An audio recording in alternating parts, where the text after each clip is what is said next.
And welcome back to the Statesman Insider here from Carrollton, Georgia University Stadium, the beautiful University Stadium, home of the West Georgia Wolves. Coach, we go all this way. Had a little bit of traffic trouble last night. The weekend kind of started a little bit shaky. Pre-game meal must have been pretty good because you put up 54 points against a pretty good defense. And Jeremy Cook, a guy who led the league in sacks and tackles for loss, had neither one of those. He only finished with 2 tackles. The offense played great. Offensive line did a nice job, obviously rushing the football, protecting Micah. Did a great job there, and I was real pleased with how we did. I thought we played a good first half. I thought that was pretty clean. I wasn't real pleased with the third quarter. I thought we really came out in a little low there in the third quarter, and then we finished the game pretty solid there at the beginning of the fourth. Brandon Lucas runs 11 times for 128 yards, 3 touchdowns. He seemed like he was back in UAM form when he scored those 3 touchdowns. Trevar had a pretty good game, too. He finished with 70 yards. That's higher than what we've been getting from him, but the game on the ground, whether it was Raphael Mitchell who came in for a play, plugged in, hit a home run. He just he was from 10 miles down the road, so your rushing game. And Micah got another touchdown. Everybody really contributed big time. Yep, it was exciting to see, and I was also glad about for Raphael to come in here. He's got a lot of family up in the stands, and I know he's excited to be able to do that in front of them. And again, he played a lot today, and he played really well. And it was great to see him snap that run at the end of the thing to kind of ice his day off. That was good. Again, I feel good about a lot of our guys. I mean, our running back position. I think we can go 3 or 4 deep with guys that can get the job done. So, and we're pretty healthy. So that's a big part of the thing going in. Obviously now you finish week 8 and you're going in week 9. How healthy are you at the skill guys? And I think we'll be okay when we add Chance Dennis back next week, and hopefully we'll get this thing rolling. Bill Franks, 4 catches, 56 yards. LJ Castillo, I guess, only catches touchdowns. He finished with 86 yards and 2 scores on just 2 catches.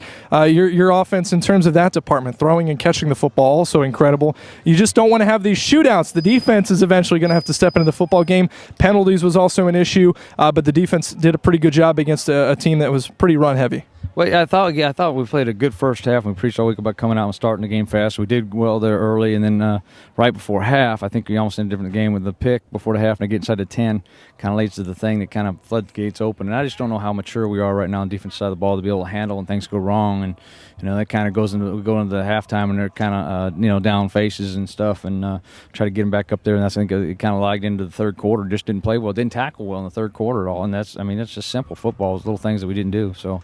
Again, hopefully our best football is ahead of us, and hopefully we'll get on this thing at the right time. Well, we sure need it to be. Coach, another thing I know a lot of people want to know about is the penalties, and get your reaction right after this football game. It's kind of a underlying, overlying, depending on how you look at it, factor this football game. 17 penalties, that's more than the 12 that we averaged. 138 yards, that's more than the 112 that we averaged coming into this football game.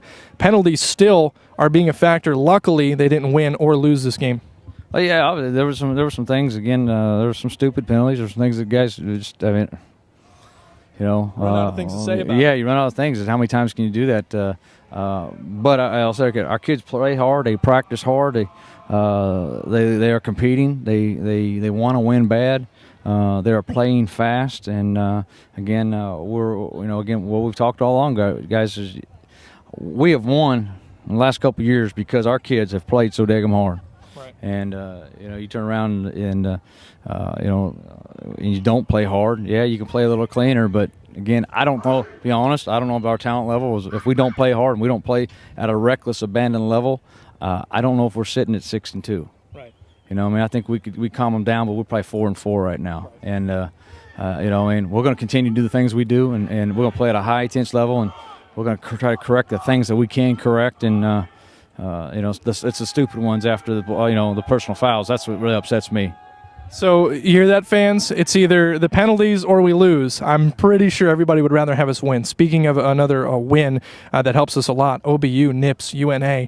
Right as our game finished, an extra point was blocked by Ouachita Baptist in overtime, and then Ouachita comes right back, scores a touchdown. All they have to do is kick one of the easiest field goals that anybody will ever kick. They convert, win the football game in overtime against UNA, and the Lions are going to come off a huge loss when they head in to Cleveland on Thursday.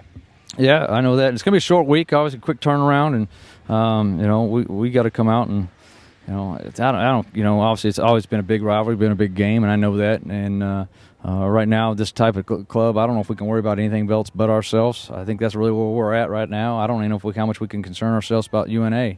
I know they got a bunch of talent. They're a great football team. When they do show up, and they show up on all cylinders, they can be overwhelming. But right now, I think our best thing is, we're going to focus on ourselves, get healed up, get our guys to do the things they do best, and take care of ourselves, and go out there like any other ball game and try to do everything we can to get a W. The Statesmen do get the W here against West Georgia. When we come back, Kobe Rich, he'll have Garrett Williams, and we'll also talk with Brandon Lucas as the Statesman Insider continues right here on WXVT. We're back here at University Stadium with senior Garrett Williams, and we got a big win today for the Statesmen, 54-34. How's it feel? Man, it feels great, man. It feels great to go out and just get a great W, And all week we talking about just playing and putting everything together. Offense came out and just put great numbers up. Yeah. And I was out there at practice this week. Does this kind of, erase the memory of a loss from last week? Oh, yes. Last week, it was a hard feeling. We came back on Sunday to practice. Everyone felt like someone just stuck a knife in their stomach, and we know how that feels. So we told ourselves we don't want to feel like that again.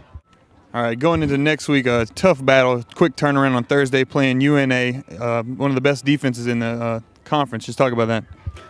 Just coming in Sunday, just go back to work, practice, We're going to celebrate this game today, and tomorrow we're back at work. Right, continuing back on the winning ways that we're used to. You had 10 tackles and a sack. When you're out there, do you feel like you're just balling? Or? My role model is Ray Lewis. I like to play like Ray Lewis. I like to get a little emotional. I like to just play with a little intensity. And that's a big game from Garrett Williams. We'll go to Jimmy Smith, who's standing by with running back Brandon Lucas. Thanks, Kobe, here with Brandon Lucas. 11 carries, 128 yards, 3 scores. And we really needed all those. This turned into a shootout, 54-34. 3 times into the end zone again. The offensive line, I know you like to give them credit, so I'll give you that opportunity. Did a great job today. Offensive line blocked great, and even the receivers blocking great downfield too, so you got to give the whole offense credit.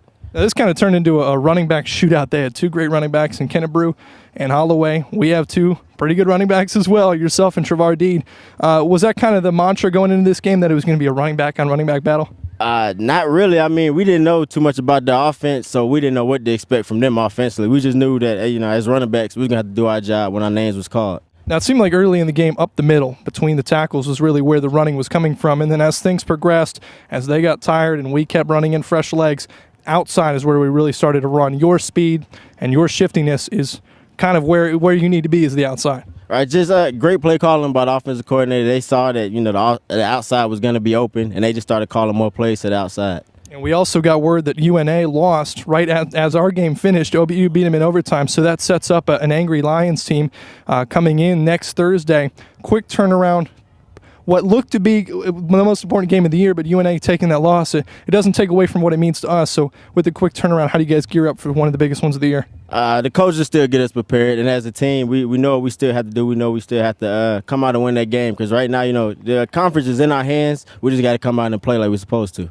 Now, with the conference in our hands, how do you keep everybody focused? Obviously, we had that trap game loss against Harding. What was the bounce back here today to where we kind of brushed that off and move into another one that was very winnable? Everybody was angry about that loss. We was all mad, and we kind of turned that into positive energy during practice. Everybody came out to practice focused. And I think that week of practice, we were probably the most focused we've been the whole year. And I think we came out and kind of showed that today, too. Now, I'm asking you this because the guys are not behind me this time. Last time I talked to you, there were 7 300-pound guys behind me. But what makes you so good? You individually, what makes you so good? You've been hitting home runs all year. Just God-given talent, I have to say. I don't know. It's just a blessing to be blessed with talent like this, and just give thanks to God every time I score. Final long trip of the year. We go to OBU. It's about 2 hours, but this was a long one. How you've been playing football. Everybody's been playing football, taking the long trips. How do you stay focused when you're sleeping in another bed? It's hard. It is tough when you're away from home, and a lot of guys we very often start to play around a little bit, but we got a lot of great leaders on this team that gets everybody back in check when it's time to get focused. And there's Brandon Lucas. He's 3 touchdowns on 11 carries, 128 yards, helped the Statesmen win at 54-34 as we head back home to take on North Alabama on Thursday to look to continue the winning ways. For head coach Ron Roberts, Brandon Lucas, Garrett Williams, the basketball teams, both the Statesmen and the Lady Statesmen, thank you for watching. It's the Statesman Insider right here on WXVT.